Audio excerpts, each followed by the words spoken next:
On va maintenant parler d'une prison tristement célèbre dans le monde. Beaucoup pensent qu'elle a fermé ses portes, mais le centre de détention militaire américain de Guantanamo à Cuba est toujours ouvert. Un rapport de l'ONU dénonce même le sort infligé aux tout derniers prisonniers qui y sont enfermés. Notre éditorialiste Slimane Zeguidour nous a rejoint. Bonsoir Slimane. Bonsoir. Combien sont-ils ces derniers prisonniers? 30, dont 15 originaires du Yémen. Les autres proviennent de pays comme l'Arabie Saoudite, la Libye, le Kenya, la Tunisie. Et donc, ils sont détenus pour certains depuis presque 20 ans. Et ce qui est particulier, c'est qu'ils n'ont jamais fait l'objet d'un procès.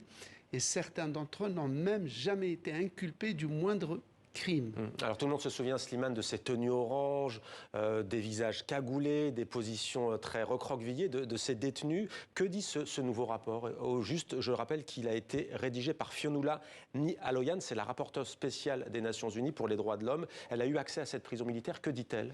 Elle a eu accès, et l'accès qui n'est pas facile parce qu'il faut rappeler que Guantanamo est une zone de non-droit, c'est-à-dire qu'elle est située sur 100 km² que les Américains ont loué au gouvernement cubain en 1903, moyennant un loyer de 4 000 $ par mois que Cuba ne touche pas depuis 1959. Tout ça pour dire que c'est un territoire contrôlé par les Américains, mais qui n'est pas américain, qui appartient à Cuba, mais qui ne contrôle pas les Cubains. C'est-à-dire un territoire totalement de non-droit.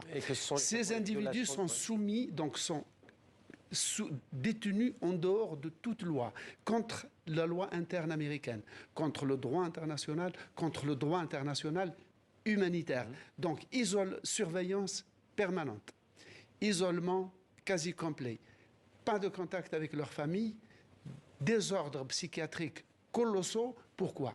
Parce qu'ils ne savent pas pourquoi ils sont là. On ne leur a pas signifié pourquoi ils ne sont pas là, et surtout, ils n'arrivent pas à se projeter dans l'avenir.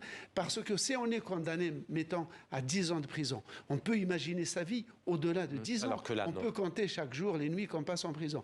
Là, ils sont détenus indéfiniment dans un vide juridique total. Merci beaucoup Slimane. Les États-Unis expriment leur désaccord, je cite, avec de nombreuses affirmations d'un document qui, selon Washington, ne reflète pas la position officielle des Nations Unies. Merci Slimane.